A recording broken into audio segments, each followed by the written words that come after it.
it. Yeah, I was gonna say people who really succeed are the ones who create and not, compete. They create. They just create That's their own amazing. way That and is their own so path. smart. Create, not compete.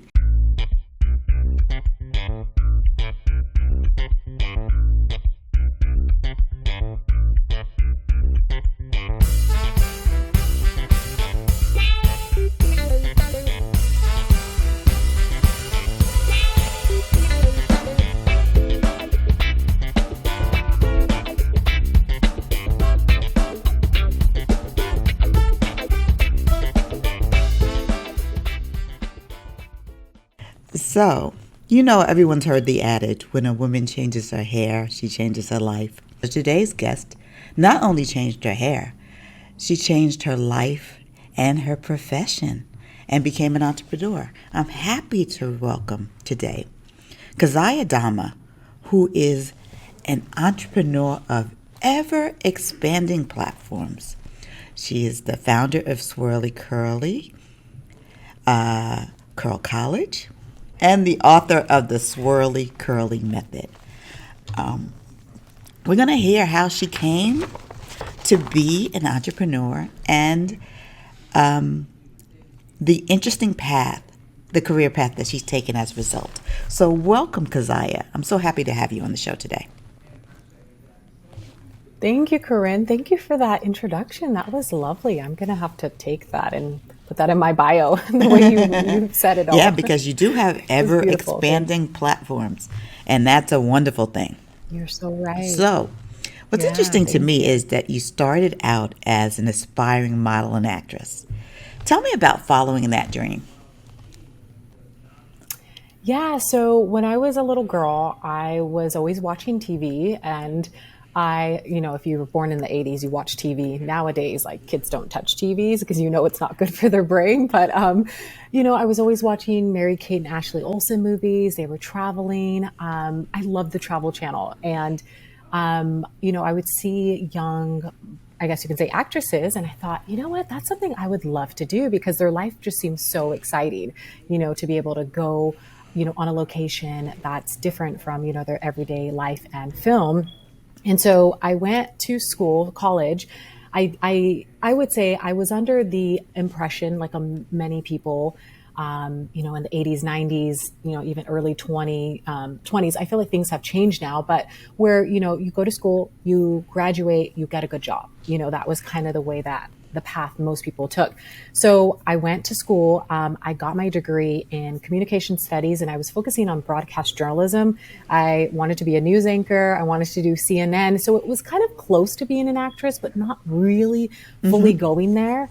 I think, I was scared a little bit. I didn't ever really take any classes in, acting, at the time until I graduated college. And then I took a Right. summer class in acting. So I got to LA and, I was interning at news stations and I was trying to get a job as a young journalist. And I was like, if I can get a job as a journalist, I'm going to take it. But while I'm out here, why don't I just try out acting as well? And I said, the first thing I'm going to get, if I get the job internship or if I get an acting, gig, I'm going to go with. So I ended up getting an agent and then after 5 auditions, on my 5th one, I booked the commercial. It was for the Oprah Winfrey Network, the OWN network. And it was like a picnic and, there was a couple other people there and it was awesome. And the amount of money that I made, it wasn't a ton at the time, but I was like, this is definitely what I need to be doing. So I ended up going along that path for, many years until I got to the point where I started, my company, which was something I had never thought of doing, being an entrepreneur. But that's really like how I pursued the dream. I just kind of went around it to kind of get in versus just going straight for it. And the time that I did it, it was like 10 years. I had so much fun. It was exciting. Of course, there's ups and downs in it. You're not working all the time. So you have to have like a supplemental job, Right. which I So, was working at a restaurant, which a lot of people do. But yeah, yeah, so that's fun. it was great while I did it. Yeah. So, would you consider entrepreneurship a destination or a detour? That's a really great question. I feel like entrepreneurship is a destination for me. Looking back at all the things I've ever been interested in, all my, strongest skill sets have all come out in entrepreneurship. From a young age, I was the girl that would come home from school and I was like, Mom, I was like, this class is not challenging me enough. I need to be in honors. And my mom was like, okay, And so I always have gone for very challenging things. I would sign up for like chemistry classes in an honors program, not even taking the foundational chemistry class. I'm like, I can hang, I can learn this. And so entrepreneurship really does that. It brings out all your best skills and you get to use them on a daily basis. And so I find that I'm always creative. I'm always doing things that bring out, my best skills. And I'm also learning new skills. And it puts you in the most uncomfortable position that you can ever be in your entire life. And you just got to figure it out. Right, so, right. And every day you're in uncomfortable position. So every day you're in uncomfortable. Right. Every day you're on. Yeah, so pretty much. Talk to me if you're about comfortable, then yeah. So talk to me about your upbringing. Where did you grow up and how did that shape your ideas about beauty? So I grew up in Sacramento, California. I basically grew up, people say maybe like the ghetto, the hood. My mom was a single mother. I have 3 brothers, so there's 4 kids. So my mom we didn't grow up with a lot of money at all. And my youngest brother, dad was in the picture, on and off for a while. My dad actually ended up going back to Nigeria when my mom was pregnant with me because he's the eldest son and my grandfather passed away suddenly in a car accident. So as African culture has it, if you're the son, you need to come back and care for the family because my grandfather did everything for, the family. So my dad went back and he actually left when my mom and him got married. He was on adjustment status for his green card. And this is back in the 80s. And you're not supposed to leave when you're applying for your green card. And so long story short, he wasn't able to come back. And so, my mom moved on and she was dating, my younger brother's dad. And, I had 3 brothers. So I was really a tomboy. I never really knew about makeup. It never really occurred to me, to like look kind of cute. I had my, as a girl, you always gravitate towards girly things, flowers and stuff like that. But, hair especially was like the pain point for me. I couldn't do anything with my hair. I never knew what to do with my hair. And my mom didn't know either. My mom would go, a couple of weeks without combing and detangling my hair because it was such a hassle. And whenever we did it, of course, I would just cry and scream. And, my mom would do her best to kind of, put it in like little pigtails and she would keep it short. So we were constantly cutting my hair. And I would always be so sad because I, as a girl, wanted longer hair because beauty, of course, what we saw on TV and around me was longer straight hair. So all the girls in school who even were mixed race or Black, they had straight hair for the most part. And I was the only one that really wore my hair natural. Not really by choice. It was just by, like what it was. I was always looking at the girls saying, Mommy, please straighten my hair or let's do something. And, I would see that their hair was just longer and it would touch their neck and mine would maybe touch my ear or something. So, beauty for me was really, the European standard of beauty. Right. So what was the first product you ever tried or bought? Do you remember? Like hair product? Any kind of product. Hair, skin, lip gloss. Yeah. I'm thinking like in terms of like with me, with maybe my own money or my allowance, it probably was an eyeshadow. It's probably like a blue eyeshadow. Was it an eyeshadow that worked for your skin tone? Probably not. But I know I was really into eyeshadows. Yeah. That's great.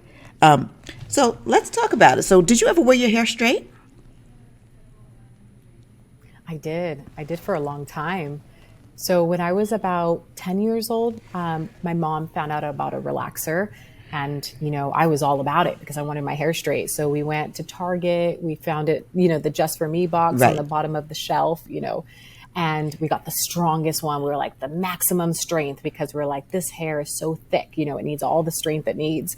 And so we got it, we put it in my hair and, it was like amazing. We were like, wow, like I could feel my scalp. it felt like water was touching my scalp. I could comb my hair. My mom could comb it. It just became so much easier. And, the only issue I realized is that after it was straightened, I looked at the box and I was like, I don't look like her. I don't look like the girl in the box. My hair was straight, but it still had a lot of volume. Right. So it was straight with volume, and I still pulled it back. So I still did everything I did before. It was just straight. So, I feel like I kind of, in a way, got something that I wanted from it, but not 100%. I still felt uncomfortable with my hair, and I still felt, that it wasn't beautiful. Oh, wow. So what made you, so you're in LA acting. When you're talking about broadcast journalism, I'm assuming you're still wearing your hair straight when you were thinking about that. When did you decide to transition? Yeah, it's actually a funny thing. So when I moved to LA, my hair was still straight, and I was still doing my blowout kind of with the blow dryer and straightening it. And I was going I got pictures done to try to get an agent with straight hair, and nobody would take me. They're just like, I was like overlooked, and I was like, And I didn't necessarily decide to like big chop and then go get an agent. I just could not do my hair in LA anymore. The water is a lot harsher in LA than it is in Sacramento. Okay. And so my hair was just puffing up, and I was already in a transition. And I was growing out my natural texture. And there was one day, like my hair literally broke off in the shower. They call it the demarcation line between, the natural hair and the straight hair, and just chunks were breaking off. And I was like, I can't even pull my hair back. I can't hide this anymore. So I ended up just big chopping it myself at home. And I went to my job, and everybody was like, what happened to you? Because I one day had straight hair, and the next day I had a short curly afro. Well, it wasn't even really curly. It was just really like an afro. And I started rocking it like that. Yeah. So once it started to grow out and you wanted to pull your hair back, what problem did you encounter? Wow, I encountered a lot of problems. Well, one, I just couldn't pull it back because it was just so short. And, natural texture, like because of the curl and the pattern, it shrinks up a lot. So I couldn't really get it back.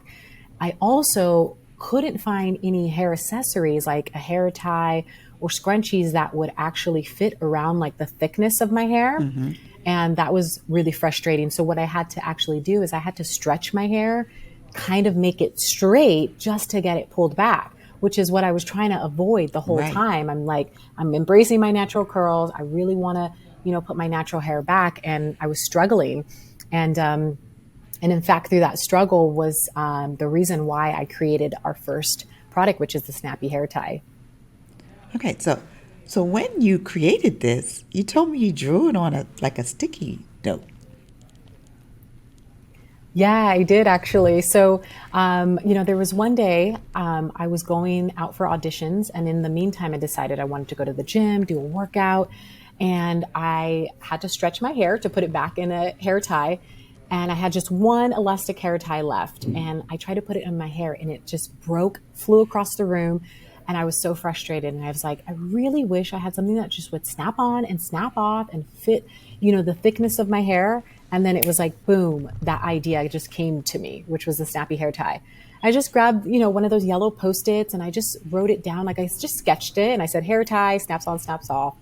And I forgot all about it. And it was on my desk. And like 6 months later, my brother, who's actually a famous barber, he's called Chuka the Rich Barber. He had started his business, and he started his online portion where he was selling products that he created for barbers. And he saw it, and he was like, hey, he's like, what's that, Post-it, that idea on your desk? And I was like, oh, and it was all dusty. And I was like, oh, it's a hair tie, and it would snap on and snap off. And I was all excited. And he's like, look at you. He's like, you're really excited about that. He's like, you should make it and sell it. And I was like, no way. I was like, I don't even know the first thing about business, and I'm just focused on acting. Like, that's where I'm at. And he's like, well, he's like, see if it's patent. If it's not patent, try to get a patent, and, maybe you'll do it later. Right. So I was like, okay. And a year goes by. I'm doing the same thing. I'm modeling, acting, working at a restaurant. And I thought, you know what? I have some extra time. Why don't I try to make that idea? And so I actually went for it. So walk me through the process of making your first one. What was the trial and error like? How many tries? Do you remember how many tries, how many iterations you had until you got the right one? Yeah. So, in terms of a prototype, it took me about 3 times to get a prototype together. But in terms of mass producing it, that's where the hard part came. Because I Okay. had this prototype that I pretty much just got some fabric. I was like, it needs to be stretchy. So I got some fabric. I also had got other hair ties on the market and I was cutting them open to see what they were made out of. And a lot of them had elastic in it, which was fine. But what I noticed is the elastic was breaking my hair off. So with regular elastic hair ties, when they stretch, the fabric kind of opens. And then when you let go, they snap back and they Right. snap whatever hair is right there. And that's why your hair gets pulled out. And so I was like, I want to eliminate elastic in it and just use a fabric. So I found a stretchy fabric. And then I was like, I need to find something that snaps on. So there was various different snaps and I started trying them and I was like, oof, I can't do a metal snap. I'm like, Right. people don't want that in their hair, and started having to do that. But that part was pretty easy because I could just go to Joann's and find stuff. And honestly, I'm a pretty crafty person. I'm really hands-on. I used to love, origami, paper mache. Like I would do all kinds of vision boards and just give me something and I can put it together. But now when it came to actually mass producing it, it was finding where can I actually get this fabric, but at a better quality, and where can I get this made? So I was actually making half of it by hand for the first like 2.5, 3 years. I Wow. literally had a snap machine in my studio apartment in Hollywood. And I would come home for auditions and I would pull everything out and I was like arts and crafting. I was cutting, I was snapping it, packaging it, shipping it out, customer service. Like literally I was everything. That's great. That's great. So talk to me about like what you learned. So you're a model actress. What you learned doing that work that you applied to your business as an entrepreneur. Yeah, that's a great question. I would say some of the biggest things. Well, it's been easy for me to transition to being on camera because with acting, you're doing so much uncomfortable Right. on camera work. You're auditioning, you're repeating, remembering things. So I've just kind of like taken out in my mind that kind of nervousness of being on camera. Like I'm always on the spot and as an entrepreneur, you are, people are asking you questions, you know, just day in and day out. So that was kind of an easy transition. Although growing up, I was a really shy girl. I would literally like tear up when I would get called on at school, like, and I had to speak and I would just like tear up. So I was always avoiding it, which is really funny that I'm Right. actually really in it now. And if you get me talking, I can't stop talking. And then the other thing I'll say is that, I really understand business from a business standpoint. So Okay. let me say that before is when I was acting, I was just like the actress. I was only one portion of the whole process. And I, in a way thought everything was about me. I didn't realize that there's so much more going on the other side. Right. So I just have so much more compassion for business owners, people, just like I can see the multi-layer of everything. And I think that really helps when it comes to just operating a business and communicating and working with other people. And then also, of course, whenever we're doing campaigns ourselves, like hiring models and stuff, like I know how to set all that up because that's what I did for a long time. Right. So that's great. So tell me how you found your first customers. Like, did people see you wearing it and say, "What is that? I want one." So my first customer was my brother. And he ordered online just to make sure the website was working and Right. everything. And then, I started reaching out to influencers, YouTubers, people basically on YouTube, because I knew that, when I was looking for hair products for my natural hair, I was on YouTube looking for it. And so I watched a lot of these girls and I asked them like, hey, can I send you some product? Let me know what you think. And, if you like it, will you do a video? And that's how it started to roll is they would do a video and then they would have a coupon code they can share and give a discount to people. And then customers were coming in through there. So that's how it first started. And then, yes, right after that, I started going to expos. I was like, I actually need to get in front of people. I need to go to, hair expos, beauty expos. And so, we actually did the Essence Festival for 3 years in a row, but this was much later down the line. It wasn't Right. right out the gates because the Essence Festival it's really big, and Right. it can be really pricey to do the whole thing. But local ones, we were in Atlanta, all sorts. And so that's how I started to do that as well. And then, people would find us on Instagram and everything. So not that it was easy back in the day, not at all, but it was different. You could definitely reach out to somebody. It was just all more organic. Right. And you could get customers that way. So it was, as long as we were pushing that out, we were getting customers. As long as we were having some type of social presence, people were coming in. So there came a time, are you still doing stuff in your apartment, or did you move to mass production? Yeah, I mean, it took me about 3 years, I think, before I finally gave it up. I was like, I can't give it up, and I Right. wanted to, and I also, wanted to make sure that everything was good. But yeah, I was looking for a long time to make the hair accessories in the U.S. And everything was so expensive that I eventually had to outsource overseas. Mm-hmm. So that whole process took about a year from like start to finish to Right. trying out people and getting it up and running. But ever since we've done that, it's been actually a really good thing because now obviously we can scale, we can sell a lot more. People we're always in stock and things like that. So you started with the Snappy, and how many SKUs do you have now?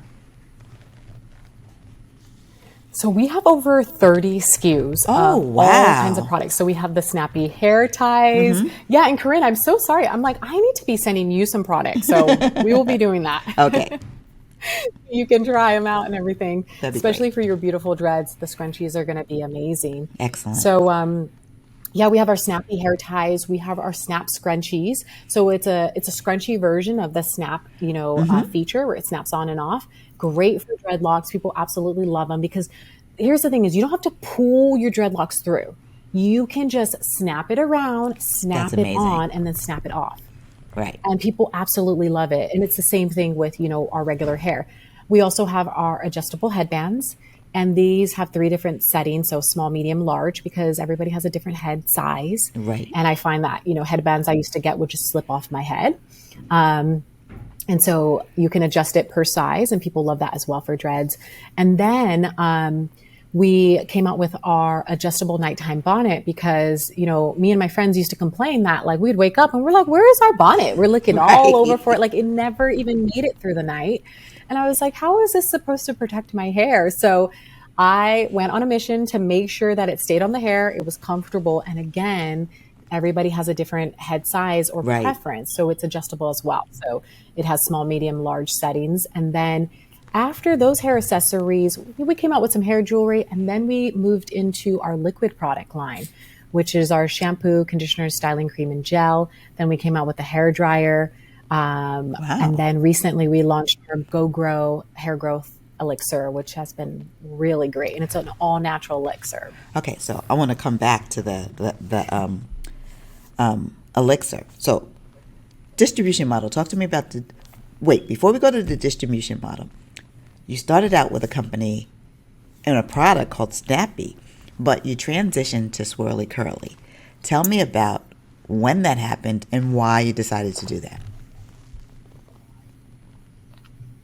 Yeah, so we transitioned to Swirly Curly from Snappy mainly because when we were trying to get the trademark, somebody had a trademark in the same category as Right. hair accessories, and we really didn't want to have any confusion. They basically came back and said like, hey, you can still go for this, but there may be confusion and it could probably cost a lot more money, to Right. try to make sure we got that trademark. And so, I sat with it and I thought about it. I was like, you know what if we come up with a name that really encompasses more of a like holistic brand Right. and, talks about textures and curls. And that's when we came up with Swirly Curly. And then we still kept Snappy as the product line, Right. but we just have Swirly Curly as, the overarching brand name. Now, did you ever patent the Snappy? We tried really hard. And in fact, we spent a lot of money trying to patent it. And the reason we weren't able to patent it was something really small. So I don't know if you've ever been through the process. Have you heard No. people that have been through the I've heard process people when who you I have file? had some guests who have had patents. Yeah. Yeah, it we filed a patent pending and we did change some of the features on it, very very small changing of the features. And when we filed and we told them we changed the features, they said the features that were changed were not enough. Because there was a window when you file the patent pending to filing the patent, and you must have some changes in between there in order to be able to file if the filing date is between a certain time. And so they basically said the changes were not enough, and so we tried and we took it to the next level and we tried and they just wouldn't give it to us.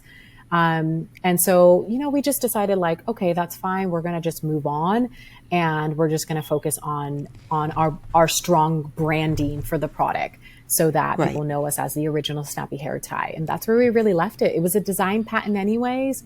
So, just for entrepreneurs who are listening to this, from, many conversations with our lawyer and things like that, is that design patents, even though it's your design, if another company changes one feature about it, your patent is no longer valid. So, just for entrepreneurs to know, like, I think the most important thing out of everything is first to market. Get to market, get in stores, get known. Like, there is always going to be someone coming in, knocking you off. China loves to do that, but you got to just be out there and be known, and you find your customers and they will ride with you, and you just can't worry about everybody else, or else you're always worried.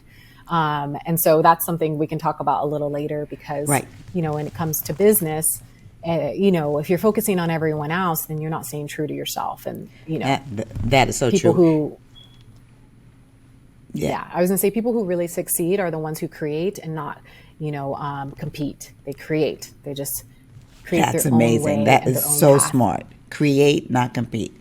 And so, the question becomes, what do you focus on? Right. I also like what you brought up about patents. So, anybody can look at, once your patent is filed, people can look at your design. But if you have a trade secret that's yours, it's yours. Your recipe, your whatever. If you don't have to share that with anybody if it's a trade secret. Trade secret. And that's yours for as long as you want to keep it. Yeah. Yeah, definitely. So we talked about.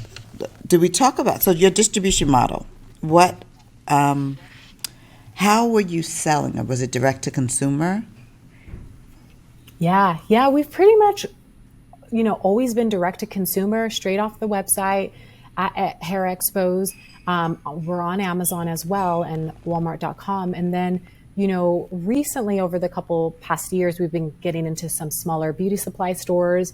And this year, we really feel like we're ready for retail. So that's what we're approaching this year. We're like starting to get everything lined up. I guess you can say, rebranding some of the packaging. We went through so many rebrands, and there was many times we're like, we're ready for retail, and then we have the conversations with possible companies that can help us, and we're like, oh, we're not ready yet, because it's a big beast, and so we wanted to make It sure is that a we had beast. everything down, and now we're ready. Yeah. It is really, really a big beast. So let's now talk about the Swirly Curly method. How did you come up with it, and what is it? Let's talk about that. Yeah. So the Swirly Curly method, and also the book, The Swirly Curly Method, the easy step-by-step guide to getting you the curls that you love. It's a really, it's a method that is simplified, effective, and is going to get you, beautiful natural hair in less time and effort. So I found during my journey, and, a lot of my customers, friends, family, all of that, when it came to natural hair, it was like, oh my God, it takes too long. Oh my God, like, what products do I use? Oh, I put this product, and this product. Or people sitting at home and making these, homemade DIYs. And, I did all of that as well. And I just never got the results I was looking for. And, I was really on a mission to figure it out. I was like, I really want to embrace my curls. And I know that it can be easy. And I know that I can just do it with less time and effort. So the Swirly Curly method is that.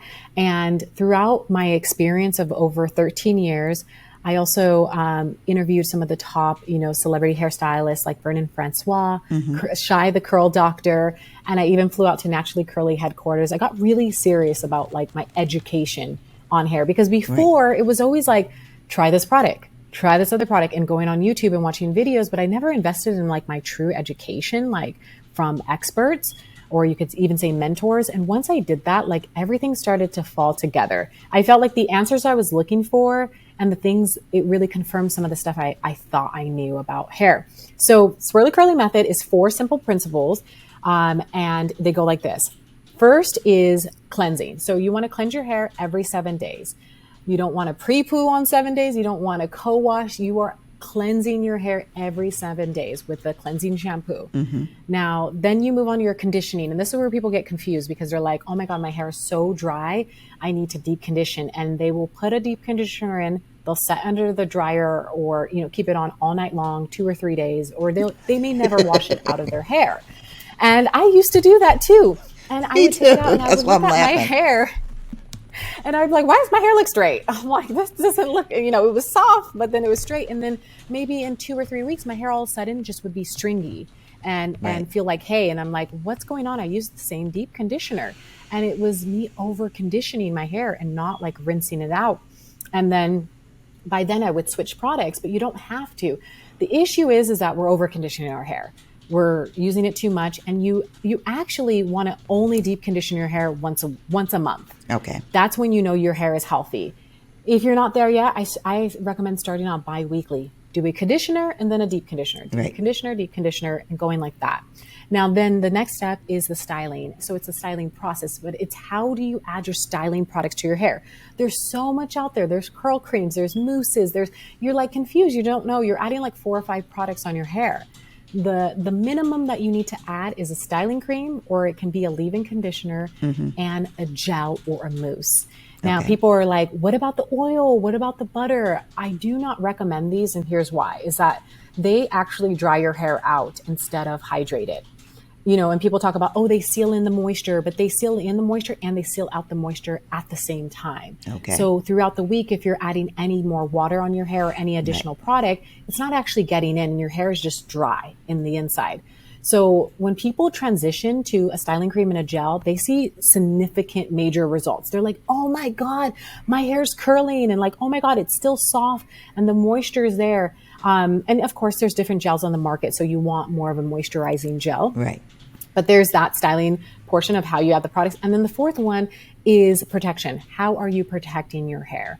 Not only, just at night, throughout the week and everything like that, but also I give tips, in the method of how to prepare your hair at night so that it's ready for the morning. So it literally takes you 5 minutes to refresh, style, and be out the door. If you like what you hear, why don't you subscribe to the Start Right Here podcast and leave a review? And please sign up for our mailing list at thebeautyroundtable.com so you will be in the know about all the good things coming. Yeah, that's so critically important, because people who wear their hair curly, especially if you do a twist out or a braid out or a bantu knot, there's that moment where it looks just like fantastic, and then you look in the mirror and say, what happened to my hair? What happened? Totally. So how did consumers respond to the book and to the product and the method? Yeah. So the people who find out about the Swirly Curly method, and we have the product line to go with it, which is our Mango Moringa Moisture Max line, they absolutely love it. They're so elated. They're so excited. They're like, oh my God, finally something that works for my hair. And, the way we really developed it was, I took in all the things that I knew. I took in all the things that customers, myself, friends had complained about. And it was like, okay, we want a shampoo that's not going to strip out all our natural oils and make our hair feel, dry, but cleansing. So it's a botanical cleansing shampoo that we made for the line. And then the conditioner, it's, it has to have slip. It has to be thick enough, so you can detangle your hair. And then the styling cream, has to be thick and easy to apply, dries quick, so you're not waiting all day for your hair to dry. And then the same thing with the gel. People don't want it flaky, crunchy, sticking, and all of that, Right. and their hair feeling hard and shrinking up. This gel actually helps to elongate and do all the things that gels do without, all the downfalls of it. And so when people find out about the book and the method, they're like, finally something to guide me in a way where I can get results. And they feel like they just have a path now versus, maybe going online and doing their own research and just like trying to just figure it out. And that's what we've all done for so many years. Right. That's very And, true. there's a few other methods out there. There's like the curly girl method and stuff like that. But the people that find the Swirly Curly method, they love it because it's for natural hair. Right. The other ones are for curly hair, which, it's the same and also different. So, Right. People who find mine that has natural hair, more Afro textured hair, they absolutely love it. That's great. So Curl College. Oh, no. Before we get to Curl College, I want to hear about this growth serum. Oh, yes. So, yeah. So the story about the growth serum is that, of course, people are like, moisturizing hair. Thank you, Keziah. But girl, I need some help with hair growth. And I'm like, I don't really know about hair growth. Like that is a different beast, and Right. and people have a lot of issues with hair growth because it can be internal, external, age, race, all that stuff. And so I had been doing research and I would recommend what I could recommend. But then I actually found a Black female trichologist who actually focuses on scalp. So she learns about hair loss and hair Okay. growth. And so she and I, had been talking for pretty much the last year and discussing, coming up with a hair growth serum. And I was like, can you help me make something? Because she had found out about it. Basically in her textbook, she wanted to go all natural when it came to a hair growth serum. And, there's a lot of oils on the market. And she realized that, there was a couple of key ingredients that actually make hair grow. That she just found, in her textbook when she was doing the research Right. and stuff like that. And so she started to make the product and she started to try it on her hair because she actually had hair loss herself. Okay. And that's what got her into being, a trichologist because she's like, I'm going to figure this out. She was an extension girl, the glue-on extensions. Right. And that's how she lost her hair.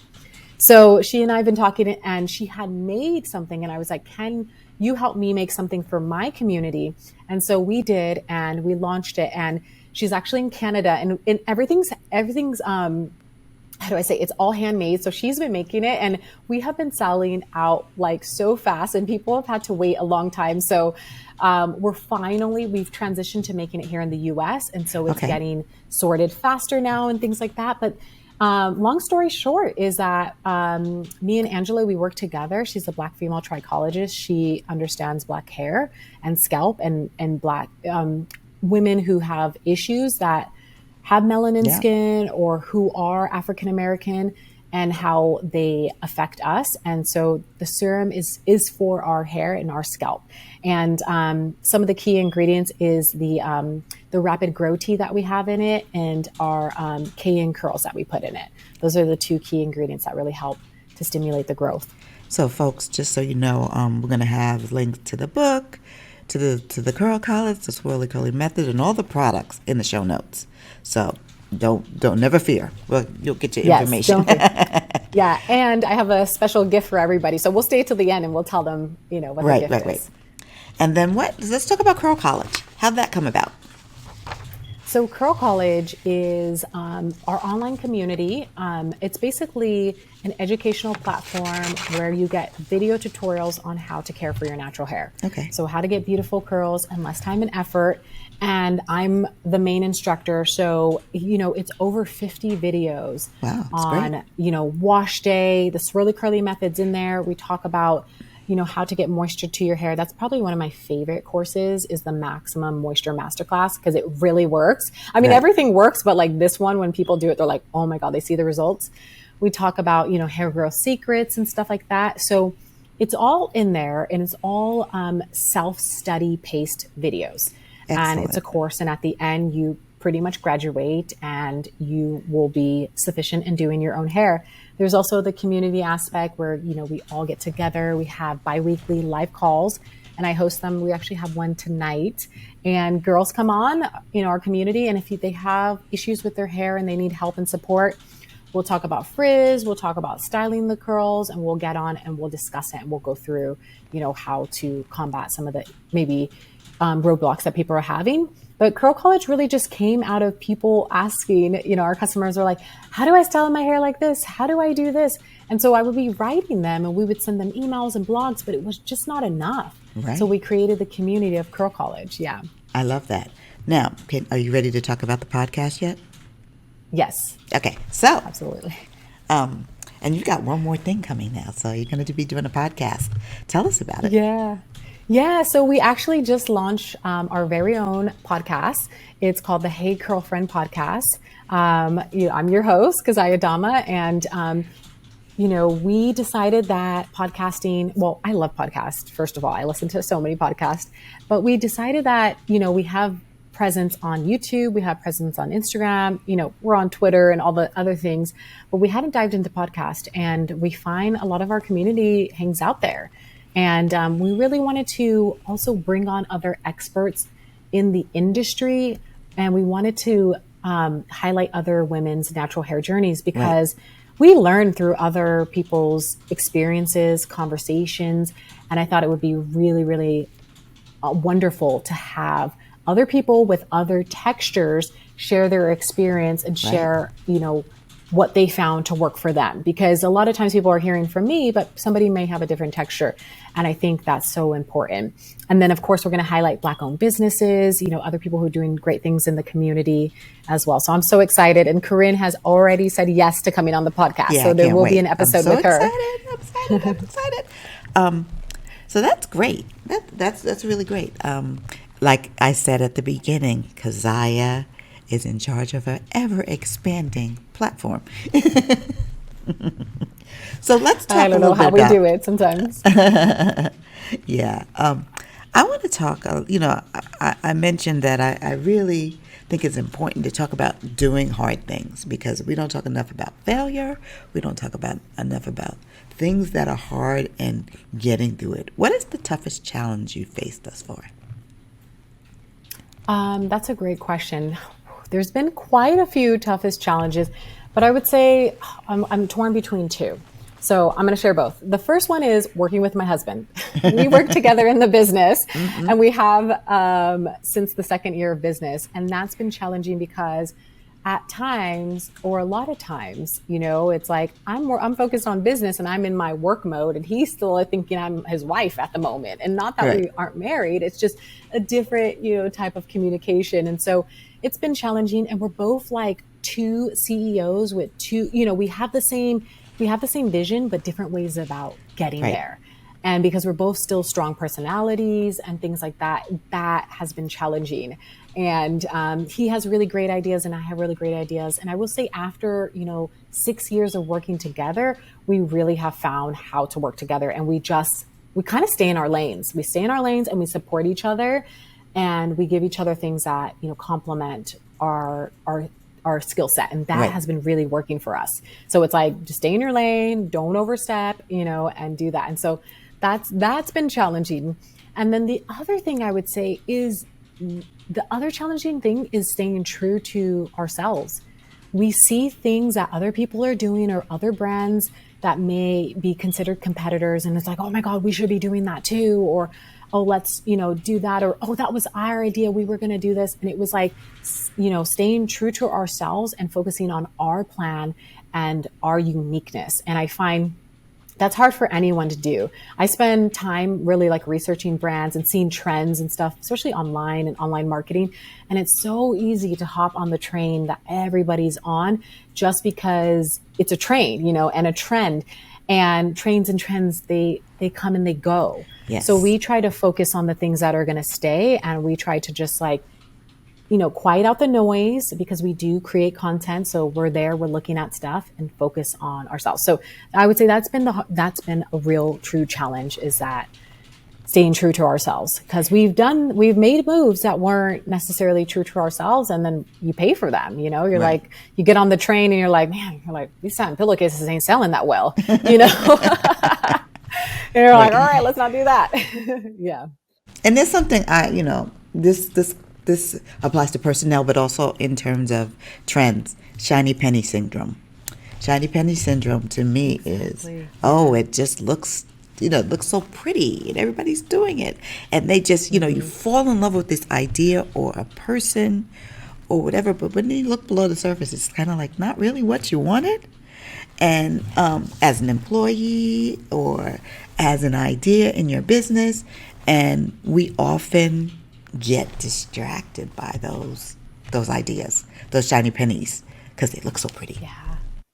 Yeah, totally. And one thing I want to say to that is, I forgot where I read this or somebody has said this is like the most wealthy, most successful people are not in the limelight. They're not in the spotlight, and not saying that the people that aren't, but if it's in your face, and there's a fear of FOMO, like I need to be a part of this, it's probably not the best choice to do. And it's probably not the thing that's really going to make you the most money or success or whatever. And that's what I've also learned is like, you know what, just quiet down, listen to the inside voice and focus on that.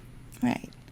All right. So finally, can you offer our listeners 5 tips on evolving a brand or a platform? Yeah, that's great. Okay, so 5 tips. So one is talk and listen to your customers. Now, your customers are going to say a lot of different things. You don't have to do everything, but you should be talking and listening to them and reading their feedback every single week. That's how you're going to know what's going to sell, what's going to grow, like where you need to go, because it's really funny. People will start a brand and they think that their customers are one type of people, but you may attract somebody else. Right. So it's really important to know who you're attracting. Because when we started, we attracted younger, in their 20s type of women. And now our I guess you can say like clients, customers are actually, 35, 40 plus. Okay. Interesting. The second tip about evolving and everything is like just knowing that you do have to evolve. The brand is always growing. If you're not growing, it's dying. So expect to evolve, expect to change, expect to create new things, to expand and all of that. And you just have to have that mindset. I didn't when I started. I was like, I'm making these hair ties and they're going to be in store and I'm going to do this forever. And I didn't realize like, no, I have to create new Right. things, So definitely have that expectation and just be looking for the next step that you're going to take. It's a journey. Right. It's like a child. And then the third tip about growing a brand, I would say, be mindful of your branding. I've experienced, just putting things out and just trying it out without having the proper branding on it. And then something takes off and you're like, oh my God, this isn't the right color. This isn't the right branding. And it's really important so that you have a strong brand presence online, because everything's kept online nowadays. So when people find you and then they click on your website and maybe the branding has changed, they might feel a little uncomfortable purchasing it and things like that. So I just think that's really important to just make sure your branding's intact. Everything's same color, same fonts and all of that stuff. And then the fourth one is really get a mentor. Get a mentor, somebody who has done what you're trying to do before and follow in their footsteps, but still making it your own, because there's a lot of things that somebody has already been through where they can share with you how to overcome it or how to go around it or whatever it is. So, take it on, but of course, make it your own. Yeah. And the fifth one, I touched on this before, is really just staying true to yourself and staying true to your brand. There's going to be a lot of things that come up, a lot of outside input, on your brand. And, you really just got to quiet that noise down and focus on what's best for you and the company. Because also at the end of the day, you've got to remember that companies aren't, this, like thing in the air. It's actually, companies are people. So you are your company, and everybody can say what you should be doing, but that might not work for you, your lifestyle, your life plans and stuff like that. Like I had a lot of people telling me to do a lot of things when I was like pregnant, and I have 3 kids now. And I'm like, that's not the time for me to do it. I can do it, in a different season of my life. So it's really important to focus on you. And, with that said is that, you create your brand and your lifestyle. So just make sure that you know that. I love that you create your brand and your lifestyle. So you're driving the ship. Don't let the ship drive you. Yes, exactly. And I think that's hard for entrepreneurs to think of, to accept, because when you work for yourself, it's the grind. It's the Yeah. I mean, Yeah, and we can be so reactive to everything happening, Yeah. All right, so let's tell people how your social channels so they can follow you. We're going to have them in the show notes, but some people are just listeners, so they need to hear it. Yeah, definitely. So if you guys want to visit the Swirly Curly website store where we have all of our products, it's swirlycurlyhair.com. And I actually have a free gift for you, which is 15% off of any products that you guys may want. You just have to use the code podcast15 and get 15% off. I have a second free gift is that we are giving away free books of the Swirly Curly method. So these are free physical books. All you have to do is pay for shipping and handling, which is just about $10, and we'll ship out the book to you. And you can go ahead and get that book at theswirlycurlymethod.com. And then in terms of, social media, we're on Instagram, Facebook, YouTube. We put out weekly videos on YouTube. Our podcast is going to be on the YouTube, and that's just at Swirly Curly Hair. And then if you want to say hi to me personally and see my 3 children that I pretty much only post on Instagram, my whole page is just like children stuff. So it's going to be, there's a little bit of hair stuff on there. I'm getting back into it. But it's just Keziah Dhamma. And then the same thing at Facebook is Keziah Dhamma as well. Well, wonderful. Well, Keziah, I can't thank you enough for being on the show today. It's been wonderful chatting with you. Same, Corinne. This has been so much fun. Thank you. That's our show for today. Follow our podcast at Start Right Here on Instagram and check out the Last Word newsletter for my latest musings on beauty and inclusion. See you next time.